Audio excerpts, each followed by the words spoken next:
الحمدللہ رب العالمین والصلاة والسلام علی سید المرسلین۔ السلام علیکم ورحمۃ اللہ وبرکاتہ۔ میں ہوں آپ کا دوست مولانا آصف رضا۔ دور حاضرہ میں کچھ ایسے عالم اور کچھ ایسے طالب علم ہیں جو کہ ایسی چھچھوری حرکت کرتے ہیں جس کو دیکھ کر جو اچھے عالم دین ہیں، باعمل عالم دین ہیں، ان کو شرمندگی محسوس ہوتی ہے ان کی وجہ سے۔ آج میں جتنے بھی طالب علم 8 سال 10 سال 15 سال 20 سال کے ہیں ان کے بارے میں چند ایسی باتیں بتاؤں گا۔ اگر آپ ایک طالب علم آپ بھی ہیں تو میں جانتا ہوں کہ طالب علموں کے پاس ٹائم بہت کم رہتا ہے، لیکن اگر آپ کے پاس 10 منٹ کا وقت ہے تو اس ویڈیو کو ضرور سے آخر تک دیکھ لیں ایک بار۔ میں اس چیز کی آپ کو گارنٹی دیتا ہوں کہ اگر آپ نے میری بات سنی اور اس پر عمل کیا تو انشاءاللہ اللہ نے چاہا تو آپ کو وہ عزتیں ملیں گی جس کا آپ نے گمان نہیں کیا ہے۔ تو آج کل کیا ہے کہ کچھ ایسے طالب علم اور کچھ ایسے عالم دین محلے اور معاشرے اور ہمارے یہاں ارد گرد گھوم رہے ہوتے ہیں جو کہ نام لیتے ہیں مسلک اعلی حضرت کا، لیکن وہ دھندا کر رہے ہوتے ہیں، اپنا کاروبار اسی سے چلا رہے ہوتے ہیں۔ نام تو لیا جاتا ہے مسلک اعلی حضرت، لیکن جب اس پر عمل کرنے کی باری آتی ہے تو وہ چیز ان میں نظر نہیں آتی ہے، دکھائی نہیں دیتی ہے۔ مسلک اعلی حضرت کے نام سے چند ایسے لوگ بھی ہیں جو کہ دنگا اور فساد بھی پھیلا رہے ہیں، حالانکہ جس طرح مسلک اعلی حضرت ہے اس طرح سے اکثر عالموں کو بھی نہیں پتا ہے کہ مسلک اعلی حضرت کیا ہے، مسلک اعلی حضرت کیا چیز ہے، مسلک اعلی حضرت کس چیز کا نام ہے، اکثر لوگوں کو نہیں پتا ہے۔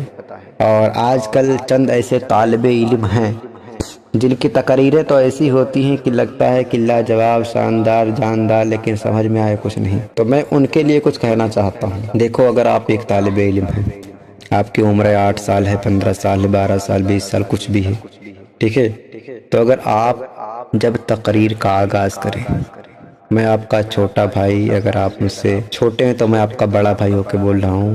دیکھو، جب آپ تقریر کا آغاز کرتے ہو تو شروعات میں ہی مسلک اعلی حضرت کا ذکر آپ کو نہیں کرنا ہے۔ سب سے پہلے اعلی حضرت کی کتب سے آپ اگر پڑھیں گے تو آپ کو معلوم پڑے گا، سب سے پہلے ہمیں کرنا ہوتا ہے حمد باری، اللہ تبارک و تعالیٰ کی حمد بیان کرنا ہوتا ہے۔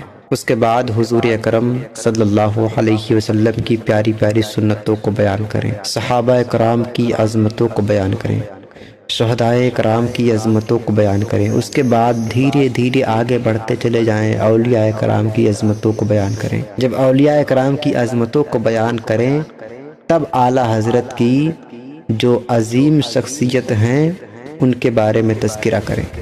لیکن آج کل کیا ہوتا ہے کہ اعلی حضرت کا ذکر آپ پہلے کر دیتے ہیں، تو اس سے کیا نقصان ہوتا ہے؟ جو کہ آپ کے قریب آتے ہیں، بیٹھتے ہیں جلسے یا پھر محفل سننے کے لیے آپ کے پاس آتے ہیں، جب آپ اعلی حضرت کا شروع میں تذکرہ کر دیتے ہیں تو ان کے ذہن میں ایک بات آ جاتی ہے کہ یہ لوگ اعلی حضرت کا نام پہلے لیتے ہیں، کیا اعلی حضرت کی شخصیت اللہ سے بڑی ہے؟ معاذ اللہ۔